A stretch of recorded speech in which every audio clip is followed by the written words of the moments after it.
Salutations Rangers, General Bradley 101 back again with some more lore. Space Marines! Everyone's favorite good old poster boys of Warhammer 40k. Whether you like them edgy or whether you like them lovable, everyone has some type of Space Marine flavor that they just like. But whilst the OG legions are awesome, most of these usually happen to be successors. Yet when you see a successor, you imagine them to be paragons of their parent chapter, a next generation carrying faithfully the torch of the past. And for those like the Nova Marines or the Crimson Fists, yeah, that's pretty much the case. Yet despite what you may think, the opposite is just as equally, if not more so true. Because there are plenty of Space Marine Successor Chapters that are absolutely nothing like their parent chapter. And in today's Warhammer 40k lore video, ladies and gentlemen, we are going to be covering the 5 most extreme examples of Space Marine chapters that are absolutely nothing like their OG parent chapter. So strap on in, buckle up, and let's take a look and find out that just because the apple may fall from the tree, doesn't mean that the fruit itself is not sweet. So, to start with number 5, we're going to be talking about the Star Dragons. And in some cases, they're kind of like their parent chapter, mainly in how they fight.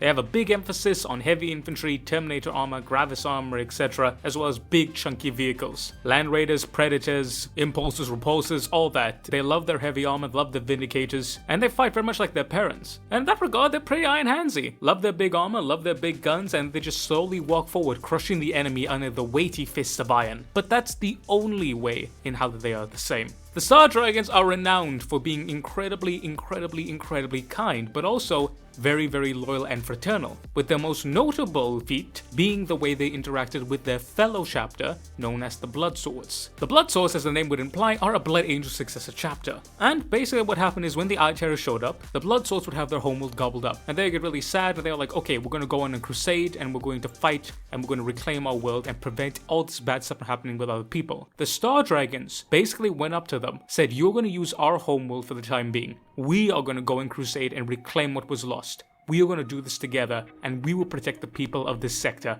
together. And those two form the heart of Containment Fleet Kappa. The Star Dragons are incredibly loyal. They are known for being good and kind to other chapters and other Space Marines, but also they care about the people and the populations. They are very protective and they're very loyal in that sense. And when you compare this to the Iron Hands, they are so incredibly different. Now, aside from the fact that in modern day 40k, that GW has just condemned the Iron Hands to be assholes who hate everyone, or just like the evil Marines that are technically loyalist. I mean, seriously, they really compete with the Marines of a level and for the amount of shit they get up to. Indeed, it's very rare for Iron Hands and their successors to have friendships outside of chapters. Even amongst individual Iron Hand successors, there's pretty a lot of strife. Iron Hands don't get along well, and again, they're known for being dicks.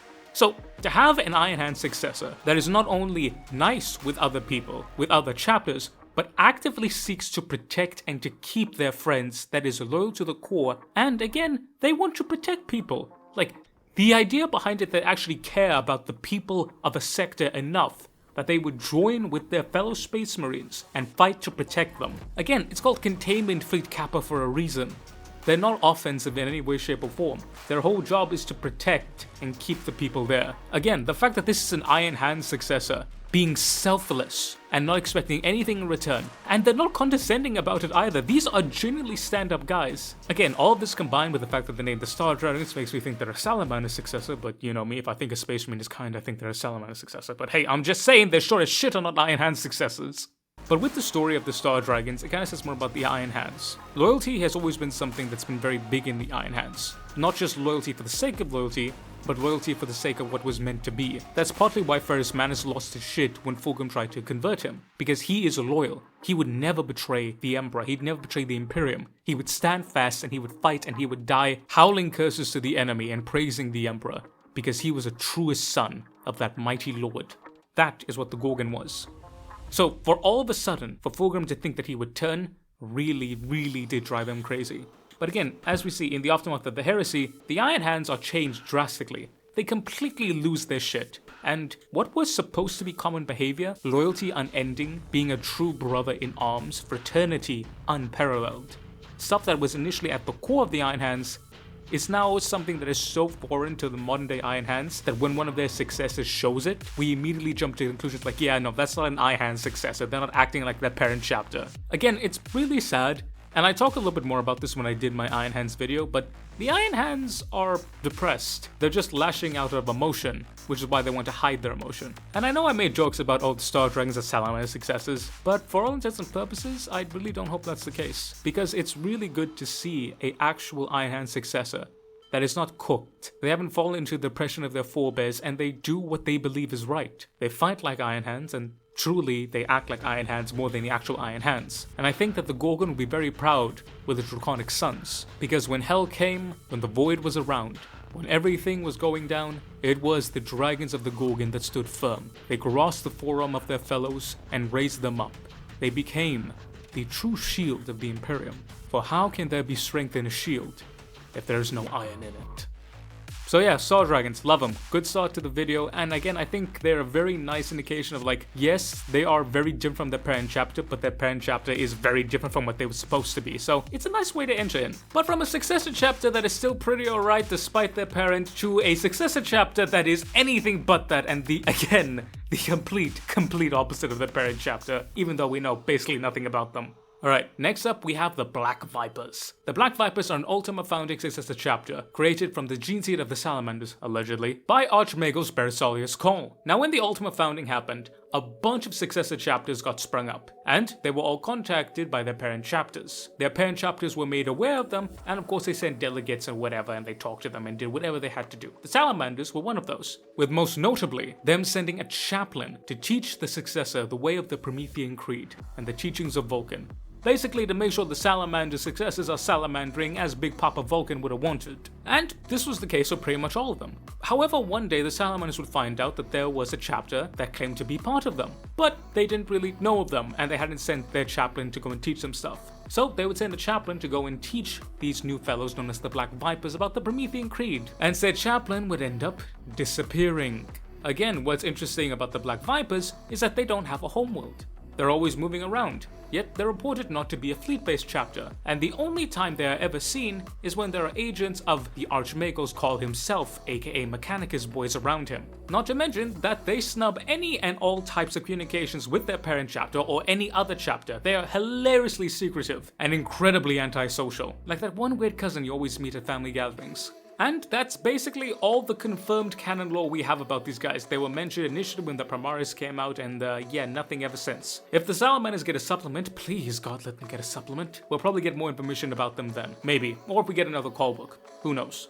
Now, I don't really have to explain why these guys are nothing like the Salamanders, but what we do know about the Black Vipers is that they are extremely secretive, extremely cold, and they are known to do basically the bidding of the Archmagos, which doesn't exactly make them very salamander-y, because that bidding may or may not involve killing anyone or anything, amongst other very bad things. In fact, it's more likely to see them something like the Red Hunters, in which that they operate in a very close contact with the Inquisition, or maybe something like the Death Watch or the Grey Knights. They're pretty much the Chamber Militant Order of the Ordo Call, which is kind of funny to say out loud, but they are nothing like the Salamanders in any way, shape, or form. Again, they don't fight like the Salamanders, they're all about secrecy and stealth and all that. They don't look like the Salamanders, they don't act like them, they don't talk like them, they don't show anything, basically. Again, we know nothing about them, but what we do know is that they operate more like the Alpha Legion or the Raven Guard than Salamanders ever do, in temperament, ability, combat, and everything in between. In fact, that's given rise to some speculation. You'll notice that with plenty of these, some people wonder, are these really ex-successor chapter? And whilst that is a common mean of any successor chapter that doesn't match their parent chapter like for like, with the Black Vipers, it may have a bit more credence than most.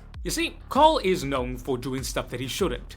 And while Skillerman has specifically said, no traitor gene seed, we know for a fact that Cole has indeed used traitor gene seed. And if you take a look at the Black Vipers, the way they operate and how they seem to be Cole's personal Space Marine chapter, that may not be very salamander-y. Yet while a Viper is similar to a dragon, it is far, far, far more close to a Hydra. It's theorized and speculated by many people that the Black Vipers are actually an Alpha Legion successor that Cole created specifically, again, to be his personal Space Marine Legion. As we know, Cole is not really well loved in Mechanicus. At best of times he's seen by some as reckless, and at worst of times he's seen as a heretic. So I could totally imagine Cole having need of like 1,000 strong Alpha Legionnaires to do bullshit. I mean, who knows, maybe there's a ForgeWorld that pisses Cole off and Cole's like, hey, take him out. And there we go, that's done. But in truth be told, we know pretty much nothing about these guys. But again, I really don't think that these guys are Salamander successors. And I don't mean that in the sense of the gene seed, because while their gene seed may be Salamander, I mean, what makes a successor chapter a successor chapter? Is it purely what their gene seed is, or is it what they inherit from their parent chapter? As we get into the other three successors, we see that there is some stuff that makes them different, but they still have something to tie them to their parent chapter. The Black Vipers only have their gene seed, and even then we don't know if their gene seed is from Vulcan. There is nothing that makes them Salamandery, any way, shape, or form. I know, like, there's a meme about the other primary successors being kind of cooked, but hey, the Dragon Spears, they love their brothers. That's why they do what they do. The Covenant of Fire, they're all about learning and preserving knowledge and teaching that knowledge to people, civilians. And hell, the Dark Krakens, their whole shtick is that they like to kill big monsters to prevent them from getting to other people. Granted, they like the glory in it, but still, they do what they need to do for people around them. All of these have something that you can point at and squint and be like, that's kinda Salamandery, I guess, maybe. But with the Black Vipers, there's literally nothing here. You guys are not Salamander successors in any way, shape, or form. But again, we don't really know much about them. We're probably going to get more about them when it comes to, like, again, the Salamander supplement, or we might get a book about them. But even if they do turn out to be Salamander gene seed, these guys are probably more leaning towards the Night Lord's department in terms of, I don't know, genocide and murder, because, again, they're very secretive and they do stuff that they don't want the wider Imperium knowing. So even if they are indeed sons of Vulcan, I don't think Papa Vulcan's going to be happy with his little snaky boys. But from Vipers of the Darkest Sable, we then move to Angels, clad in the ivory of Absolution. The Angels of Absolution are, again, one of my more favorite chapters because whilst they do indeed stray away from their parent chapter, very much so, they stray away kind of like the Star Dragons in that it's actually a good change and actually reverts them back to the Legion more than the chapter. For those who don't know, the Dark Angels and all their successors believe that they are unforgiven. They believe that because of all the nonsense that happened with Luther and the Lion at the end of the Heresy, the Civil War, they are forever tainted. They have the taint of traitors, and it is their duty that they can only be forgiven until they round up all of the fallen and either repent them, kill them, or get rid of them. Of course, that has changed dramatically with the return of the Lion and the Risen and all that, but we don't really know how that's playing out much. We're just waiting for like the sequel to the Lion book, or like a Dark Angel book or something like that. But with this, the Angels of Absolution were always the exception to the rule. Every single successor believed themselves the Unforgiven, but not the Angels of Absolution. The Angels of Absolution believe that they are not beholden to the sins of those that occurred on Caliban. They are vindicated by their deeds alone. And by their deeds, they have never done anything that could ever be considered disloyal or dishonorable. Therefore, they are not disloyal, they are not dishonorable, and they stand clad in the most purest of white ivory, for they have been made as white as snow by the deeds and their actions alone, and they bear no taint of former blood.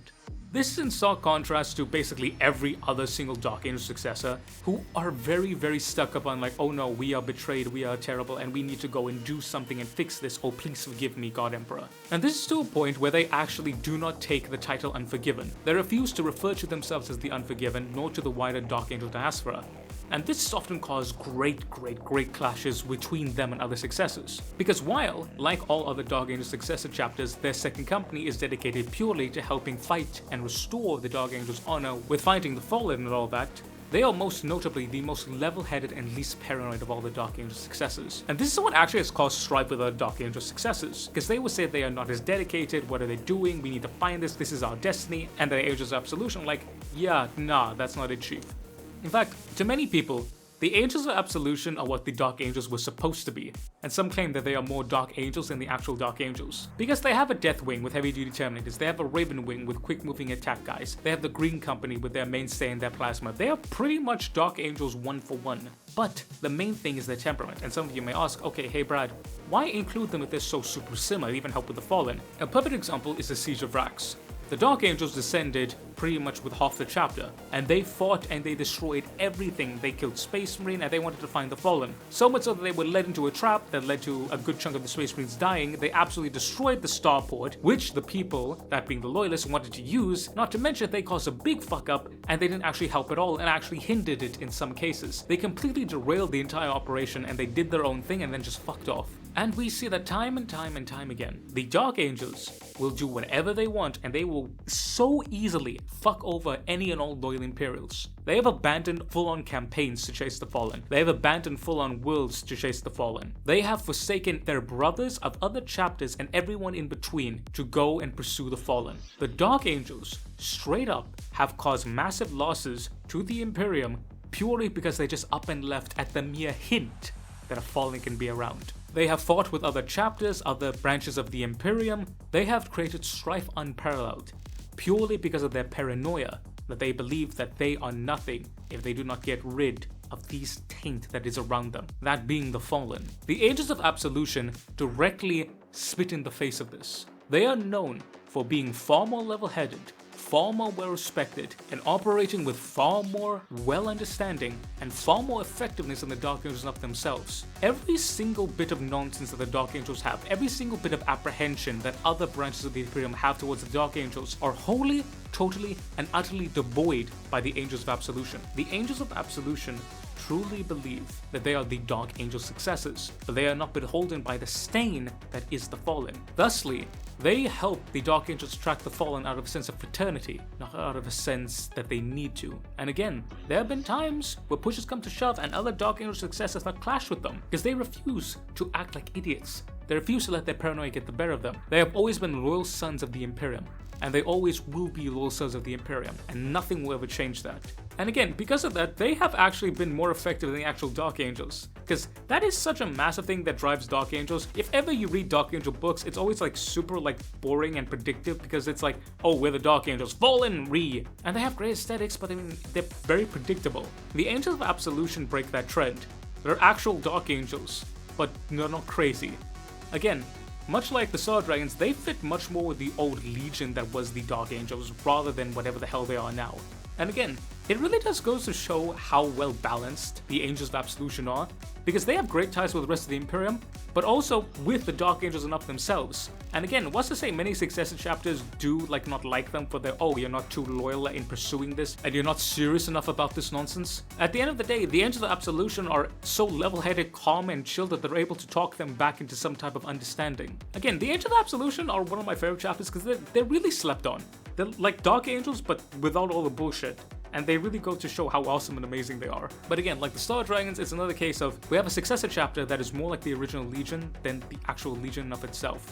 And honestly, I just love the Angels of Absolution, bro. Them being reasonable and understanding aside, the sheer fact that they have bone white armor, like dude, literal knights quality. But from the knights clad in the whitest of ivory to those hunters clad in midnight darkness. On to our next one. So for number 2, we have the Dark Hunters. The Dark Hunters are actually a White Scar successor, but again, as you would imagine in this video, they acted nothing like them.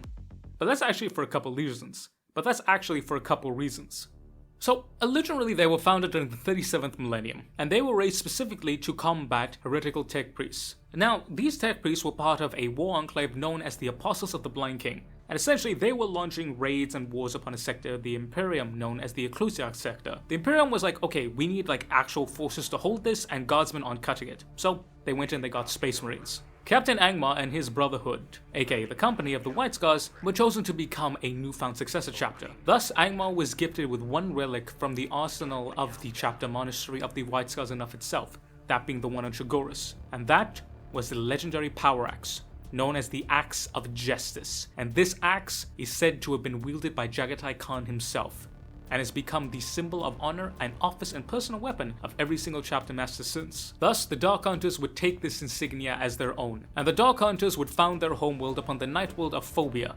A night world meaning that there's no sun, and they've embraced that wholeheartedly. And this is where we see that they really do indeed change. Whilst initially they were indeed White Scars, where they are stationed on their homeworld, but more particularly who they fight and how they have to fight them really is what changed them. Because unlike the White Scars, who are all about bravado and close quarters hard-hitting warfare, the Dark Hunters are all about stealth, ambush, and defensive tactics. And this is because of their first ever campaign, and this was known as the Battle of Bloodsteel. So we have an Iron Warrior's Warpsmith, known as Hilgar. He has a bunch of demon engines, but then he also has a bunch of Chaos Titans, which are again from the Apostles of the Blind King, led by the Warlord Titan Repelis Maximal. So you have this chapter of Space Marines, and they now have to fight this. And as great and awesome and as massive bravado as the White Scars are, your bikes aren't going to do shit against the mutated Warlord Chaos Titan. So the Dark Hunters had to incredibly change up their shit, because after the initial engagement they took heavy casualties, because the White Scars shock assault tactics just didn't work.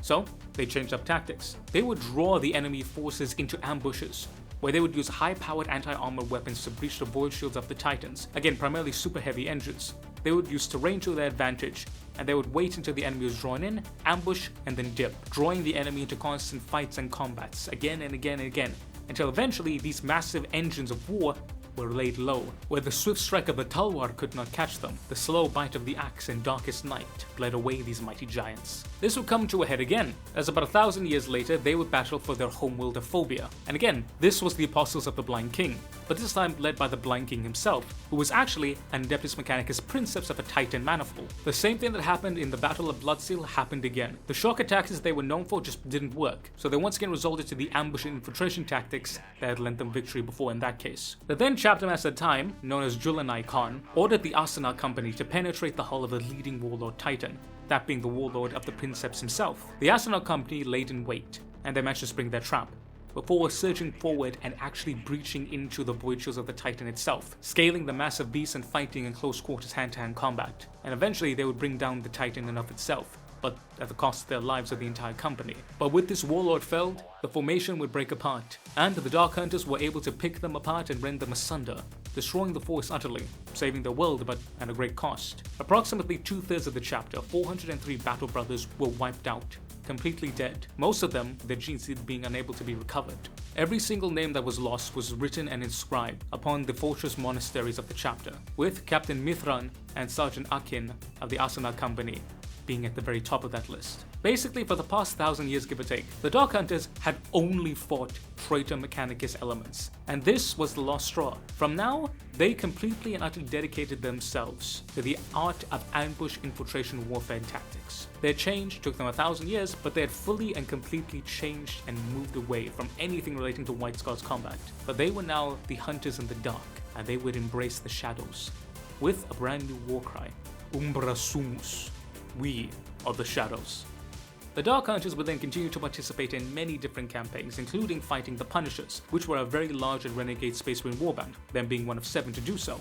And they have continued admirably ever since then. What's really interesting about the Dark Hunters is that we actually have a timeline to see them change, and how they became so different from the White Scars. The White Scars are rowdy, they're boisterous, all about shock assault, big up in your face, quick moving, hard hitting, offensive. They're known as the laughing killers for a reason. But we see that the Dark Hunters, because of what they had to fight, they had to change dramatically. And again, like I said, these guys fight more like Raven Guards than they do any form of White Scar. And again, some people would say, oh no, but that's because they have to, because of what they're fighting. But there is another theory that goes. There is a legend amongst the Dark Hunters and other White Scar successors that the original company that founded them was actually a descendant company from one of the original White Scar's Legion. And this White Scar Legion had actually fought with the OG Raven Guard, and they had to fight with them in a manner like the Raven Guard because of the foe they were facing. Hence, they learned these tactics, and that company had essentially become the hit and fade company of the original White Scars. And eventually, that company would be folded into the White Scars chapter, and eventually become the Dark Hunters. Again, we don't really know, but hey, that's that. The Dark Hunters, as I said, are very much not like the White Scars, but they're also changed in temperament as well. It's interesting in how they adapt their mood. The White Scars are loud, they're boisterous, and they're all very much in your face. The Dark Hunters are very much preserved in that regard, but they still enjoy combat. They still love what they do, they still love fighting. They're not really dour or depressed in any stretch of the imagination, but they're not loud and braggadocious in their combat. Instead of having a big smile laughing as they charge into combat, they have a quiet smirk as they fire their sniper rifle from the hidden position. In my opinion, this is the best example of a successor chapter being completely different from their parent, yet still clearly being part of the parent chapter. The Dark Hunters believe in duty, they believe in honoring and keeping others, they believe in the ways of the Khan, and they still have many of the traditions of the Chagorian people, but again, molded and changed by their own homeworld. And in my opinion, they are indeed the most successor chapter-y of all the successors on this list, but also the most different. So, combine all this together, I think that they are a really good successor chapter and an actual honest representation of what a successor chapter should be. Also, Axe. Love me Axe. Simple as. But from the Hunters of the Dark into, something pretty much not that. Let's talk about number 1. Alright, last up spot, and this is kinda a cheaty thing because it's not really just one. I mean, I will be talking about one in particular, but this is the Ultramarine Successors. For whatever reason, Ultramarine Successors are so unlike their parent chapter, it's wild.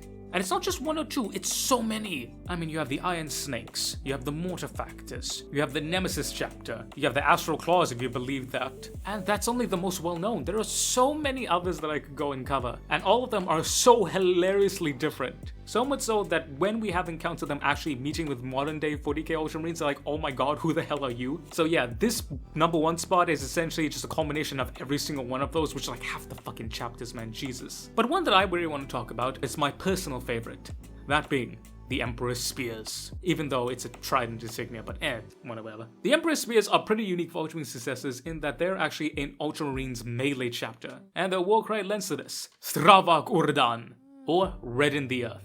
Which is, god, top 10, very good. I should do a video about that. But yeah, dude, the Emperor's Spears are great, and while some people might argue that they're not really Ultramarine-y, yeah, but I think that's kind of done on purpose. Let me get into that. The Emperor's Spears, as they look, they don't have a Roman aesthetic to them, but rather they have more of a Celtic barbarian aesthetic to them. The way they act, the way they talk, the way they fight, it's very much, you know, reminiscent of Celtic barbarian tribes. And when you consider what the Ultramarines were, that being the actual Roman elements to them, I like to think that the Emperor's Spears are kind of like a Foederati, kind of like a Romanized barbarian tribe, like a Germanic tribe or a Celtic tribe. And you have this blending of like Roman discipline and tradition, but also this barbarian wrath and rage and sheer brute force. I'm pretty stretching for that, and I have nothing concrete to suggest that that's even the case, but me looking at it, I'm like, hey, I can see something here, and your boy likes what he sees, and I like this, yes sir, I do. But from my own personal stuff, there's some actual canon stuff for ya. The Emperor's Spears are a successor chapter of the Ultramarines, and they are all about honor and duty. They're known for being less dogmatic adherents to the codes of Societies, and they're all about the Codex as a guide. They believe in duty, honor, and nobility. But they also believe in pragmatism as well. They'll protect people and they will guide people and they will get the job done at the same time. They also have that vibe of, yes, I know this is not what it's supposed to be, I know that the odds are against us, but I really don't care, I'm gonna get it done. And every time you see them, they're always doing the right thing. These are very much guys who are like, yes, this may not be the correct way, but it's the right way. And in that way, they really do channel sort of the inner spirit of the Ultramarines. Especially the whole idea of it doesn't matter what's going to happen, we're going to do and get it done. And the Emperor's Spears have been in various different kerfuffles throughout the entirety of their existence, fighting everything from orcs to nids to space marines of the chaos variety, mind you, and time again, they've always proven themselves to be stalwart allies, full of honor and integrity. And whilst I said they do love melee, they're sort of a hybrid. Their whole idea is that they will receive an enemy charge, and with that, they will unload bolter round, heavy fire, and all that. But then they will countercharge and break them. The idea behind it is like, we're going to take whatever you're going to give us and then we're going to return it to you tenfold and show you how you actually get this shit done. Their aesthetic as well is gorgeous and it's amazing. I just love the whole barbarian aspect to them, but you still see these sort of pseudo-Roman elements to them, and like, I love hybridization of Roman stuff, dude, and this is just great. Also, really great books and really great characters. All in all, they're just fantastic. But to truly show you how these guys are and how different they are from the Ultramarines, because whilst in spirit they are very same, the way they operate, the way they act, yeah, no, they're not really politically correct and they don't have time for bullshit. So let me end off with this story. So there's this planet. This planet is being attacked. So it sends for aid. And boom, 2 Space Marine chapters show up. They're both Ultramarine successors. One of them are the Aurorans, one of the poster boys for being the actual Ultramarine successors. Pretty straightforward, pretty simple. Now, the Emperor's Spears had actually showed up beforehand, and they were helping deal with it. So then all of a sudden the Aurorans come forward, and the Empress was like, hey, how you doing? What can we do here? The Aurorans are like, oh, Lamau, skill issue, you need someone to help you, lol. So the Emperor's Spears, rightly pissed like this, are like, yeah, no, fuck you. So they launch by themselves, without the Auroran chapter, and they just hit them, and they hit the planet so hard that the Chaos Cult Uprising was eradicated in a sea of blood and gore. The Emperor's Spears are then back up and like, yeah, don't mark this down on your victory channel, y'all didn't do shit. Get bent. This then leads to a conflict between the two and they start throwing hands a little bit. So the Ultramarines then come through and then they then come and mediate. The Ultramarines, being the Ultramarines, of course they say, yes, the Aurorans were indeed being pieces of shit, but you as an Ultramarine should have ignored them and carried out the plan. The Emperor's Spears clearly pissed like this, like, yeah, we're not polite, you don't like that, I don't give a fuck, get bent, get bent, get bent. And basically for like a couple thousand years, what they did is that every single like 10 years, they would send the Aurorans a gift. Because part of what the Ultramarines and the Aurorans like, hey, we kind of need recompense for all the stuff that was lost here, what's going on? So what the Aurorans did is that they sent them a battle barge filled to the brim with salty ocean water and sea snakes. But these sea snakes are not poisonous, they're not strong, and they're so weak and pathetic that it said that they offer no benefit in nutrition whatsoever and are basically considered waste. So the Emperor's Spears would just send the Aurorans a fuck you present in a boat full of salt water and piss poor fucking ocean life. It's so fucking hilarious because, again, this is something that you think like a Space Wolf successor would do. But in the end, both chapters would prove that they're indeed Ultramarine successors. As when the whole long night happened, the Aurorans as well as the Emperor's Spears would actually come together. They would reconcile with one another and they would both apologize. They would then strive together and fight against the foes of the Dark Imperium, fighting back chaos incursions and strengthening their bond. Ever since then, and with the return of Guilliman, the entirety of every Ultramarine successor has basically jumped up a bit. They're like, hey, Dad's back. We gotta fucking do this shit right. So they have become more Ultramarine-y, but despite that, they still are inherently Emperor's Spears, and they still maintain that flavor. And honestly, I love these guys. One of my favorite chapters, period. But even for an Ultramarines, I love that how they take the idea of them being nice, but it's like, yeah, we're not politically correct, so don't fuck with us, because we're not going to smile and do passive-aggressive bullshit. It's just full aggression on here, baby. And honestly, I adore it. I love it so much. But yeah, ladies and gentlemen, thank you also very much for watching today's video. Let me know what you guys think down below. Which one of these guys are your favorite successor chapter? Did I miss one that you guys really like? If you have one, please let me know down below. And what do you guys think about successor chapters? Do you think they should be relatively similar to the parent chapter? Do you think that they should be completely different? Love to hear your thoughts down below. But I want to say a massive thank you to you guys for watching, and even more massive thank you to my awesome members and Patreons. Big shout out to my Officer Corps with Mr. Eddie V3, Miss Majora of the Void, shout out to my Sergeant tier members, Mr. Damiak, Mr. Andy McGee, Mr. Warsmith.Fireheart, Mr. Corns Butcher, Mr. Bulwin, Mr. Sean IRL7, and Matthew Merrill. Big shout out to my Corporal tier members, Tremail the Math Kitty, Mr. Lord Rosarius, Mr. Tech Priest Toaster, and Shauna Smithers, Rambling Hamster. And finally, but certainly not least, massive thank you to my privateer members, Mr. Thomas Moslons, Mr. Ivan_SVW, Mr. Hotori's Curse, Mr. Monkey Man, Mr. Michael Hayeda, Mr. Diego Castro, CMD Nay, Mr. Fortus Unum, and Mr. Gentle Salamander. Thank you so very much. I love and appreciate each and every one of you, and goddamn it, I love ya. Mwah. But ladies and gentlemen, I've been the General Brilliant 101. You've been beautiful, awesome, amazing people. Thank y'all also very much for watching. Y'all make sure you stay strong out there, boys and gals, and I will catch y'all next time. This was Rangers.